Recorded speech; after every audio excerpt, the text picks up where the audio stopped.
Ramon Bautista from the Santa Monica Police Department, and then any other chiefs of police who may need additional resources as a result of these fires. We'll make sure that we do that. So for the last 24 hours or so, we have had approximately 400 National Guard members throughout the state ready to support us, and as I just stated, they will be coming in. We expect that they may be on site as soon as tonight. That may change a little bit, but they will be assisting us with traffic control and critical infrastructure protection. They will be staged throughout the Los Angeles region, and our Emergency Operations Bureau is currently working on specific missions that they will fulfill both in these affected county fire areas, the city of Pasadena, the city of Santa Monica, and the city of Los Angeles. This wouldn't be possible without the assistance of Governor Newsom, who approved this request.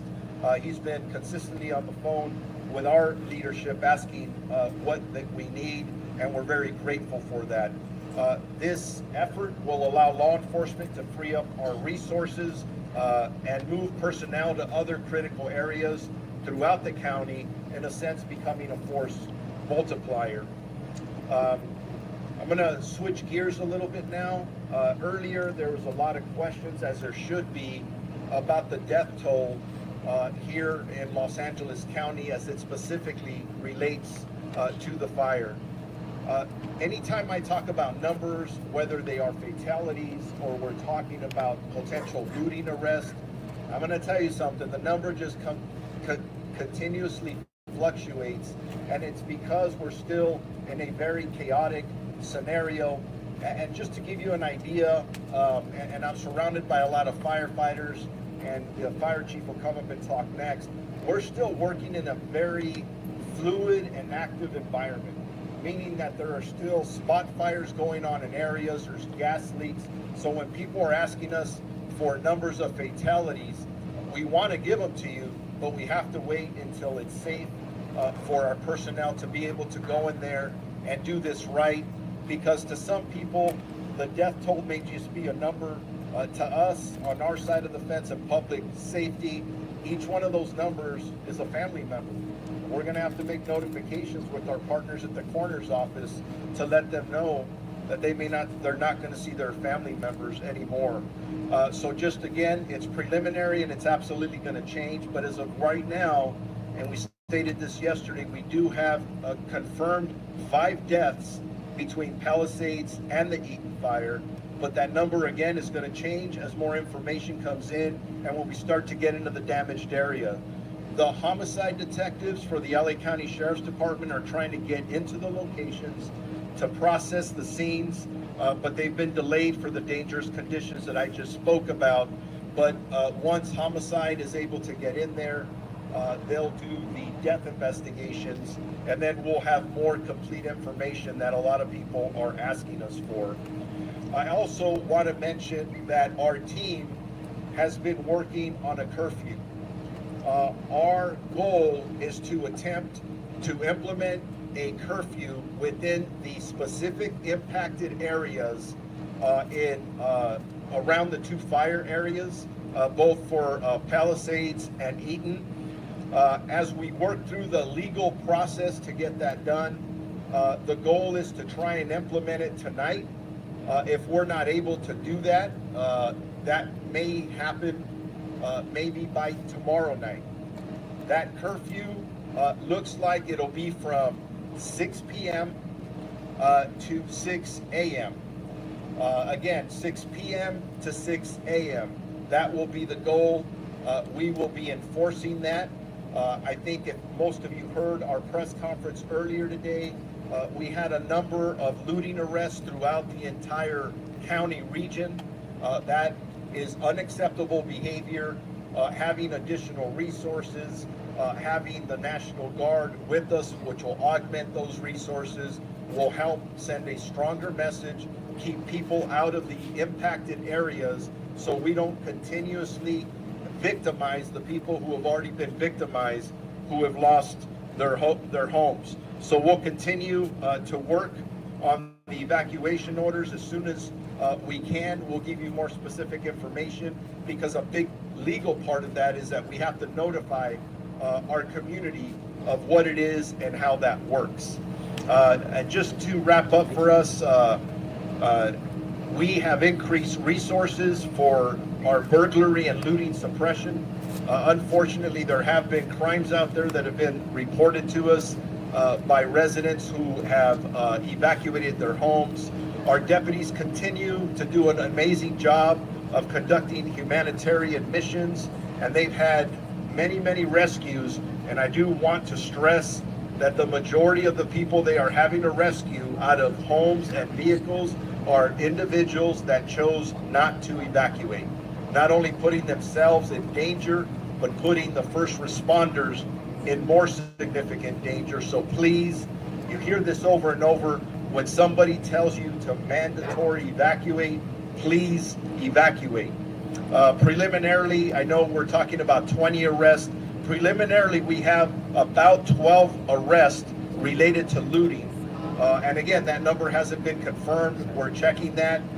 We're also getting the number of about 16, and that's at the multiple impacted areas throughout the county of Los Angeles. But we'll continue to collaborate. And as I stated earlier, I'm in constant contact with the California Office of Emergency Services. That's where we made the official request for the California National Guard. I've been in communication with the Commissioner of the California Highway Patrol. He's offered his assistance, and we've deployed with his partnership or collaboration multiple CHP officers for traffic control around the area. My last item is this. If you have any questions about current evacuation orders or warnings, or the many street closures that we have here in Los Angeles County, please visit lacounty.gov/emergency for updated information. And with that, I am going to now introduce the Fire Chief for Los Angeles County, best looking Fire Chief, Tony Marrone. Thank you, Sheriff Luna and Supervisor Barger, Chair of the Board. So I'm going to limit my comments to an update for the Eaton Fire here in Los Angeles County that's affecting the unincorporated community of Altadena, in addition to the cities of Pasadena, Arcadia, and Sierra Madre. We remain in unified command. However, we have added one unified command partner.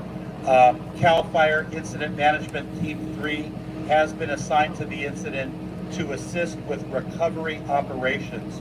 Recovery operations consists of trying to coordinate all of our human remain detection teams that will be going house to house to make sure that we can account for anybody who's been killed in the fire. Also setting up community recovery centers. They're also going to be doing damage inspection coordination for us. So the Eaton Fire is now estimated to be 13,690 acres. It's grown since our morning press conference because the fire is making a run towards the historic Mount Wilson area. We are still at 0% containment, but we now have a better estimation of the number of fire personnel assigned to the incident.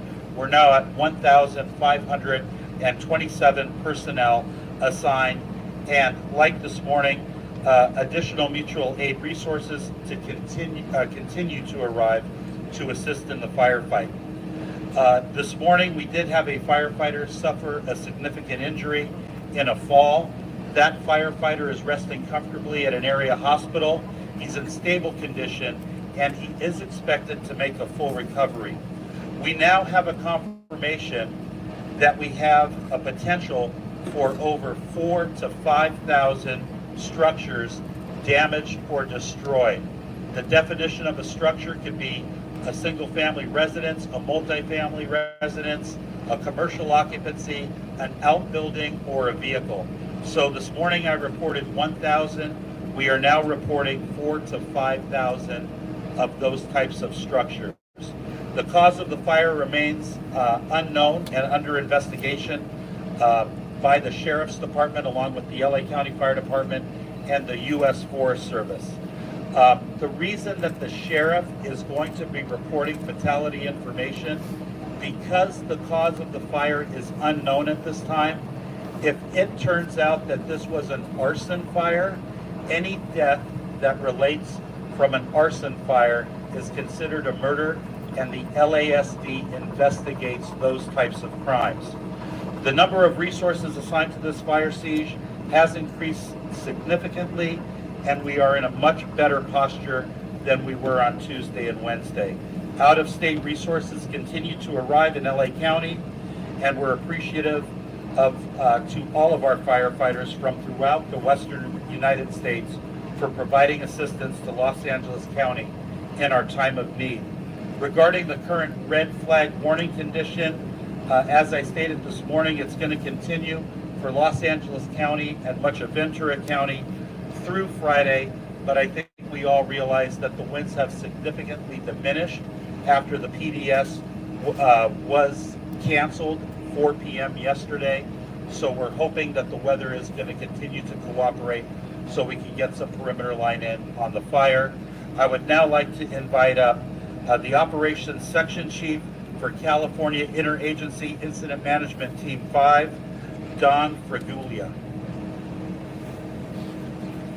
Okay, good day, everybody. Like Chief said, my name is Don Fraguglia. I represent California Team 5. I'm going to give you an operational update on what's going on the fire right now as we speak. And I'm going to talk a little bit to the map behind me, just so you know, and I'm going to use a pointer since it's kind of a small map. Okay, we're going to start over here on the right flank of the fire. This is Santa Anita Canyon. We're currently actively engaged there with several hotshot crews along the road and along the canyon bottom, and we're being successful. Throughout the day today, we've had rotor wing, the opportunity to fly rotor wing and fixed wing aircraft. The winds are still pretty high up there, so it's kind of a hit or miss deal. We get the aircraft up and we get them flying, and then it's just too dangerous for the pilots and they have to come back down. So it's a constantly evaluation, constant use of that aircraft, and we're being successful when we're able to fly them. As we come along the north end of the fire there, Mount Wilson was mentioned recently in this press conference. I want everybody to know the fire has made it to Mount Wilson. We're actively engaged there, and so far no loss to any values at risk at Mount Wilson. And we're feeling good about what we have to do up there tonight to keep that site secure. As we come across the top of this fire, over here towards the Jet Propulsion Laboratory, we're making good progress here as well. Values at risk obviously include the JPL among other things out there. So priority for me as an operations is this side of the fire over here is a high priority. We're concerned about the winds that are potentially coming to outflank us in the coming days. So all hands on deck. We're going to work day and night, and we expect to continue. You'll see some containment in the coming days. Thank you.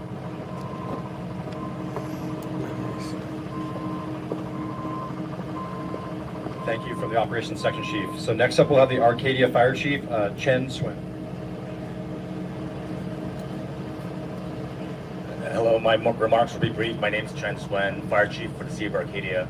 I just wanted to express my deepest gratitude and our deepest gratitude to our community, to our public safety partners up here, many who are standing up here just for their work on the East End. I wanted to provide an update, a website for our Arcadia residents and businesses. You can visit www.arcadia.ca.gov/2025 windstorm, or visit any of our social media platforms. Thank you. Now we'll have Pasadena Fire Chief Chad Gustin. Chad. Good afternoon, Chad Augustine, Pasadena Fire Chief. Thank you so much for being here today. I had the opportunity to fly this fire this morning, and the level of devastation is staggering. We're extremely thankful for all of our partner agencies here, local, state, and federal. We could not get a handle on this fire without them.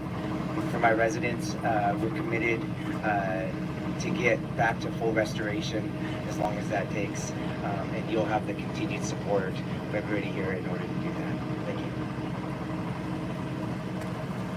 And then Sierra Madre Fire Chief Brent Bartlett. Good afternoon, Brent Bartlett with the City of Sierra Madre Fire Chief. Again, as my peers have already mentioned, thank you goes out to our partners in the efforts to managing and getting this under control. as far as for my community as well, future information can be found on the city's website, Sierra Madre, cityofsierramadre.com. And our next move is going to be looking at recovery and repopulation after we're getting a better assessment of the damage within our area. So again, thank you for the opportunity. I'd like to introduce Congresswoman Judy Chu for our next meeting.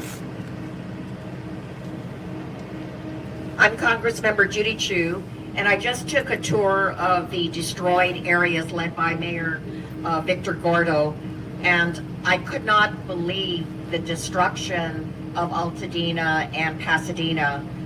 Mariposa Junction, which had so many thriving small businesses, gone.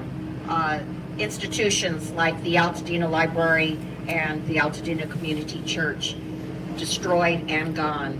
The homes that, so many homes that we saw with so many memories, gone. But one thing I have to say is that I have to really appreciate the first responders for making sure that the destruction was not even greater. I also want to say that there is help from Washington, D.C., and President Biden just announced something very, very important, which is our area has already been approved for the fire emergency management grants. It provides reimbursement for 75% of the firefighting costs. He just announced that he will reimburse 100% of the costs over the next 180 days. This is so important. The other thing I want to announce is that FEMA worked overtime to get their website going so that now you can go to disasterassistance.gov, input all your information, and you can see what you are qualified for and get your place in line for disaster assistance. And then the third thing is that the FEMA administrator, Deanne Criswell, is coming out here from Washington, D.C. She toured the Palisades site, but she will be coming here later today to see what destruction occurred here at Eaton. And this is very important because FEMA has so many resources that individuals, small businesses, but also cities and locations can take advantage of, such as the clearance of roads. So help is on the way, and I know that we will get through this. And now I would like to introduce Mayor Victor Gordo, Pasadena. Thank you, Congressmember. Let me first just say on behalf of the city of Pasadena and our residents that our thoughts and prayers are with all of those affected in the county of Los Angeles, including our neighbors in the Palisades, and certainly our community of Altadena, which we consider to be very much a part of the city of Pasadena. I'd like to thank all of the first responders with the county of Los Angeles, with the state, and those that are continuing to come to assist us. And it's not just those wearing the badge that are first responders. We have many civilians. We have Red Cross workers, volunteers, who we also consider to be first responders. In Pasadena, our police chief and our executive leadership team is considering a curfew, and we'll have more information as it relates to a curfew. We certainly will welcome the augmented services and additional assistance of the National Guard. And again, thank you to Sheriff Luna, thank you to the supervisor, chief, all chiefs for the work of your departments individually and collectively. We're asking if you are under a mandatory evacuation order. Those orders have not been lifted. And so we're starting to see people go back into those areas. And our message to you is stay out of those areas until you hear officially that the orders have been lifted. And you will hear that official word from the county and in the city of Pasadena, from the city of Pasadena. Thank you very much.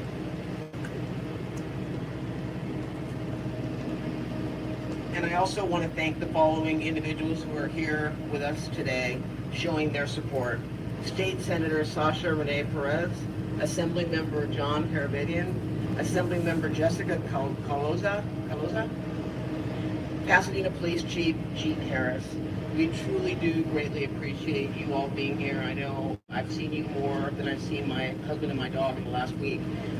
But honestly, this is what it's about. We talk about community. It's also about working together to make sure that we work to make sure that our constituents are served. So with that, I'm going to open it up to questions. Hold on one second. Okay, that'll conclude our speakers for today. We're going to open up to questions. Bono Barnes will be walking around with a microphone, so just state your name, who you want your question to be to, and what media outlet you're from. Okay, yes, Amy Powell from ABC7. Question for Sheriff Luna. I know you said the details about the curfew are still being worked out, but can you talk about would that involve blocking access roads to certain parts of these communities and how that might affect residents? There's definitely going to be an impact on residents, but we will do whatever we can to brief the deputies and or National Guard members that are out there to be very sensitive to the needs of the residents. They've been through a lot, and we'll try and help them out as much as we can. Obviously, a big part of what we're doing is to protect the properties that are there. So in regard to specific details of road closures, we will be putting those out to what that looks like. We will try and minimize the impact to our community, but we're also trying to maximize the security around there. So we'll try and find a good balance. But I do want to reiterate that as we talk about the National Guard being deployed and or once the curfew comes on board, it's only going to affect the areas that have been heavily impacted by the fires. It is not a county-wide curfew. It will not impact other cities in the county that have not been impacted. What we're looking at as we're drawing up the paperwork, we're looking at the zones that were evacuated, that were mandatory evacuations. That's where our primary focus is, keeping in mind that the wind's still blowing, the fire's still not contained, and we will be flexible enough to adjust to those areas and then take away areas where eventually we will be repopulating certain neighborhoods.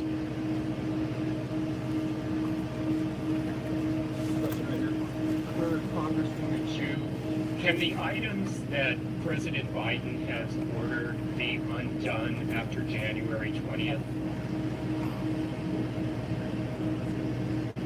That is a very good question, and executive orders can be undone by the next president. But I just hope that President-elect Trump sees that he needs to be a president for all of America, and wildfires don't have a political party. They don't. And if he wants to represent all of America, then he needs to make sure this continues to go through for the next 180 days. Sheriff Luna, Joe Kwan with Spectrum News 1. This may be a dumb question, but as far as the curfew, is somebody walks in at past 6 p.m. in those evacuated areas, how will that work? Just so, I've seen a lot of people walking just to see if their homes are okay, their neighborhoods are okay, they're frustrated.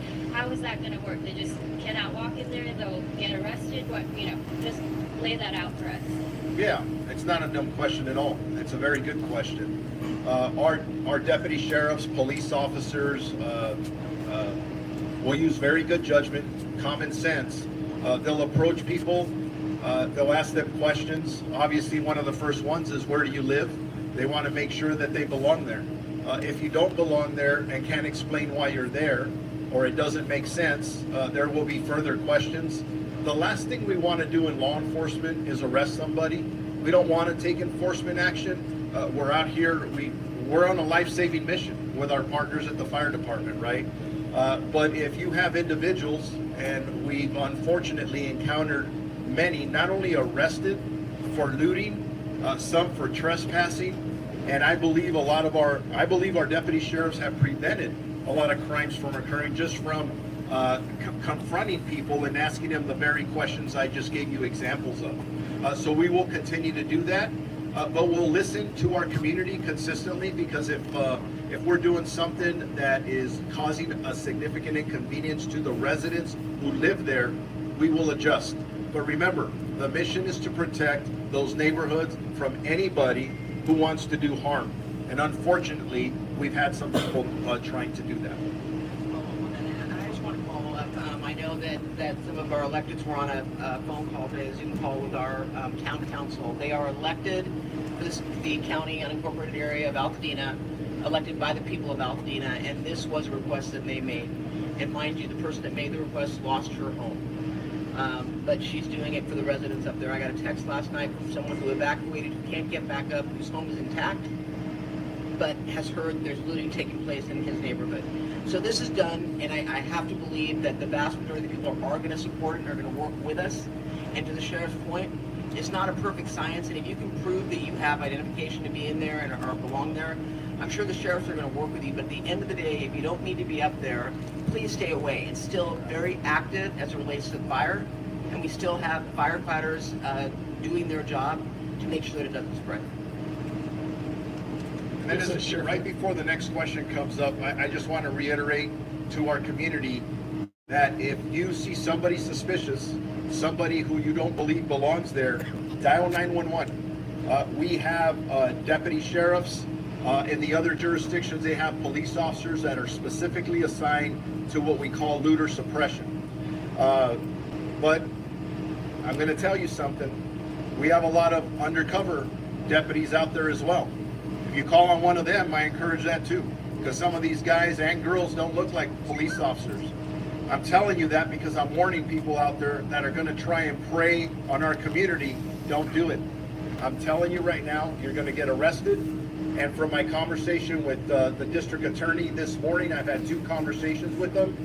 He's going to prosecute you to the full extent of the law. It is not worth it. Don't try it here. Sheriff J.R. Hall, NBC4. Will the deployment of the National Guard, will they be armed?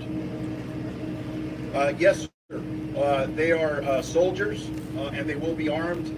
I won't get specifically with what, from a safety perspective for them.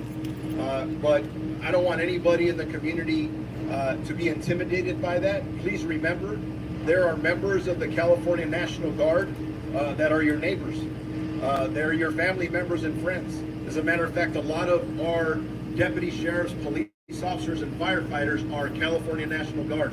They are our people. Trust them. They're here. They're serving us, and they're going to help us out a lot. And I just want to, before we go on, Chief Gene Harris, City of Pasadena, while we're talking Altadena, we've got Lower Hastings Ranch has been impacted. I know you may want to touch on the looting issue. Gene Harris, GENEHARRIS. As you've heard mentioned up here, and I won't beat the dead horse, looting is a very significant issue for us in law enforcement. In Pasadena, we have moved from the rescue and evacuation efforts, now transitioning to the community care and sanctity mission. And we will approach that with a stern approach to anybody wishing to violate the law, as you heard from the sheriff.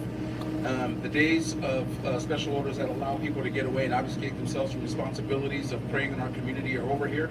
And we're going to take that mission to new heights and making sure that we prosecute to the full extent of the law anyone who comes in the city to take advantage of these folks who have been removed from their home, evacuated from their home, inconvenienced, and certainly having to deal with loss, as you heard stated by the sheriff. So just understand that in the city of Pasadena, we will be very impactful on the way that we interact with folks who are coming in and out of any curfew zone, any area that's precluded from entry by the National Guard and other agencies that will be represented. And we will certainly make sure we are impacting this community.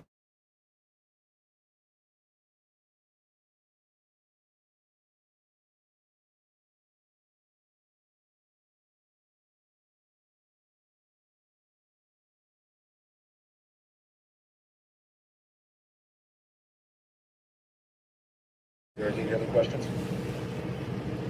Thank you. Hi, Grace Tui, Los Angeles Times. This is for Chief Marrone or any of the fire chiefs. We've heard reports about low water pressure at some of the fire hydrants in fighting the Eaton Fire in the Altadena area. Was hoping to understand, did this impact firefighting? Was it an extra challenge you guys had to deal with? Is it ongoing also? And do you have any idea what's causing the low water pressure? You know what? So I'll answer for LA County, and then I'll invite up Chief Augustine to speak for Pasadena, but I have not had any reports that the LA County Fire Department has suffered low water pressure or rain here at this fire. We're in close coordination with the Department of Public Works. We speak to them often, and I haven't been advised of any issues that we've had. I know that there is a boil water directive for the Eaton Fire because of the high amount of ash that's in the water. But for firefighting water, I haven't heard that we ran out of water or that we had low water pressure. Chief Augustine, if you can come up and speak to Pasadena's situation. Thank you, Chief Marrone. Specifically for Pasadena, we did have a short period where we had a low flow state on a very small amount of our hydrants. We had an extreme amount of draw, multiple fire engines pulling water at the same time. We also did have a loss of power, which impacted our pressure. That was for a very temporary amount of time that first evening, and we have no impacts at this time. Thank you. I also, Chief Bartlett from Sierra Madre would like to also add to this. Yes, thank you for your question. As far as the city of Sierra Madre goes, we have no reports of any issues with water or flow. So again, we have our own water service, water department. I'd like to give them absolute accolades for their making sure that we were able to have sufficient flows and be able to handle the flows. Thank you. Hi, thank you. Ryan Carter from Star News. Just a quick question on the incident commander was talking about wind and the possibility of wind still affecting and impacting the firefight. Can anybody elaborate on that a little bit more? Just what you're expecting over the next couple of days, 2-3 days? And also, if you just give your name one more time. Thank you. Yeah, sure, no problem. My name is Don Fraguglia, and I'm an operations section chief, so I'm not the IC. I'm running all the operations on the ground and in the air. Yeah, we're expecting more Santa Ana winds. If you look at the weather forecast, we do expect those. I think we're back in a red flag tomorrow, in fact, and then we're talking about Tuesday next week is another set of maybe even more robust. So, doesn't want to give up yet. Did I answer your question? Yeah, I'm pretty concerned about Flora, Coming with increased wind over the Yeah, next couple days. absolutely. It's so dry out there. I think the last figure I heard was over 260 days without rain down here, so it's very, very dry. The fuel bed's very receptive. Yeah, we expect it. Before you start, I just want to say, the senator told me that she saw online that there is a rumor that FEMA is going to be at the Pasadena Convention Center, and we're being told that is not the case. That's why when the Congress member provided the address to go online, I'm being told that is what FEMA is asking residents to do. And if you don't have access to a computer, we are working to make sure the libraries are all available and we have personnel there to help assist. Again, there's something going on online, on social media, talking about FEMA being at the Pasadena Convention Center, and that is not the case. I just wanted to set that record straight, and I appreciate you for letting us know. One last question, go ahead. Sheriff Luna, do you know, are you guys responding to missing persons reports at this time? Do you know how many you guys have received related to the fires? Yes, we are still continuously not only responding to missing person reports, but really our routine calls for service. Our deputies are doing an amazing job of trying to find a balance between all of their responsibilities. I don't have any specific details. We could follow up with you on some of those. I am aware of a missing person report up at the Palisades fire that ended in tragedy with a death. But if anybody believes somebody's missing, I encourage you to notify or